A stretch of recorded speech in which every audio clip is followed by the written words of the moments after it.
Everyone, welcome again to this channel. Previous video में मैंने आपको बताया था कि नॉट नल कांस्टेंट क्या होता है, उसको कैसे अप्लाई करते हैं। तो आज मैं इस वीडियो में आपको बताऊंगा कि चेक कांस्टेंट क्या होता है, चेक कांस्टेंट को अप्लाई कैसे करते हैं। तो चेक कांस्टेंट वो कांस्टेंट है जो हम किसी कॉलम के ऊपर स्पेसिफाई करते हैं, ये डिफाइन करने के लिए कि अगर उस कॉलम में कोई वैल्यू इंसर्ट हो रही है तो पर्टिकुलर चेक्स को पासिस कर रही है या नहीं कर रही है। लाइक हमारी टेबल है, उस टेबल में हमने एज का कॉलम लिया हुआ है और हम ये चाहते हैं कि उस टेबल के अंदर जो एज का कॉलम है उसमें age should be greater than और इक्वल्स टू 18 होनी चाहिए।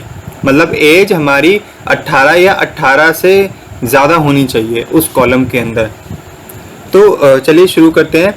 और उससे पहले मैं आपको ये बता देता हूँ कि एक छोटी सी डेफिनेशन मैंने चेक कांस्टेंट के लिए लिखी हुई है, तो एक बार उससे गो थ्रू हो लेते हैं। A check constraint checks for a specific condition before inserting data into a table.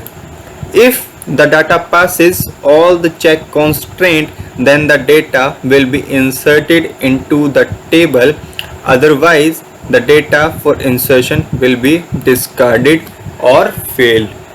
तो इसके नीचे मैंने एक यहाँ पे सिंटेक्स भी लिखा हुआ है जो किसी टेबल पे हम टेबल लेवल पे हम उस कांस्टेंट को अप्लाई करते हैं। चूँकि हमने टेबल पहले से क्रिएट की हुई है, प्रीवियस एग्जांपल में मैंने माई कांस्टेंट टेबल नाम से टेबल ऐड की हुई थी जिसमें हमने नॉट नल कांस्टेंट को अप्लाई किया था। सेम उसी टेबल में मैं आपको इस फर्दर लेके जाऊंगा इस टेबल को, और इस पे फर्दर जितने भी कांस्टेंट हैं इसी टेबल पर मैं आपको अप्लाई करके दिखाऊंगा।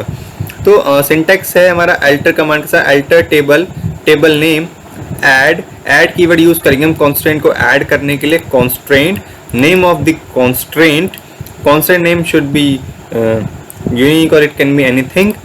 And then check under check you can define the condition on which basis the value should be entered into that column, and the condition is like where age greater than equals to में 18। मैंने यहाँ पे example लिया है। Example में ये है कि अल्टर टेबल मेरी टेबल का नेम, ऐड कीवर्ड के साथ मैंने यहाँ पे कांस्टेंट कीवर्ड का यूज़ किया है, कांस्टेंट का नेम। और ये चेक फंक्शन हमारा क्या काम करेगा, चेक फंक्शन हमारा ये चेक करेगा कि age should be greater than और इक्वल्स टू 18 होनी चाहिए। तो चलिए मैं इसको रन कर देता हूँ और देखिए मेरी कमांड सक्सेसफुली रन हो चुकी है। अब मैं इस टेबल के एडिट मोड में जाता हूँ, हमारी माई कांस्टेंट टेबल के एडिट मोड में। एंड यहाँ पे हम ID डिफाइन कर देते 3। यहाँ पे मैं एक और नेम डिफाइन कर देता हूँ। और अब जो हमने कांस्टेंट लगाया हुआ है एज के ऊपर, वो हमारा 18 होना चाहिए या 18 से ऊपर होना चाहिए एज की वैल्यू। तो चलिए मैं यहाँ पे 17 लेके देखता हूँ।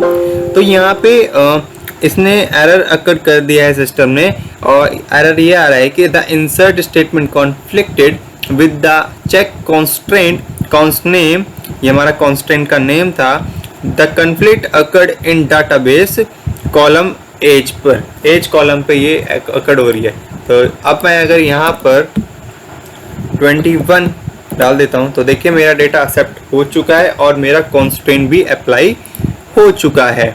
तो ये था हमारा क्वेरी मोड से कि हम कांस्टेंट को कैसे अप्लाई कर सकते हैं। चलिए मैं आपको एक बार डिज़ाइनर मोड से ही बताता हूँ कि डिज़ाइनर मोड से आप किसी कांस्टेंट को कैसे अप्लाई कर सकते हैं। तो right click on the table on to which you want to apply that check constant, click on design, now click on that column, click on check constraint। Here constraint name already exists for column A, for column age। यहाँ पे आप इस expression में उस particular constant की condition को define कर सकते हैं, चेक कांस्टेंट की। तो चूँकि हमने पहले से डिफाइन किया हुआ है तो इसलिए यहाँ पे आपको शो कर रहा है, और अदरवाइज आप इसको यहाँ पे लिख सकते हैं अपनी तरफ से। तो दैट इज़ थैंक यू।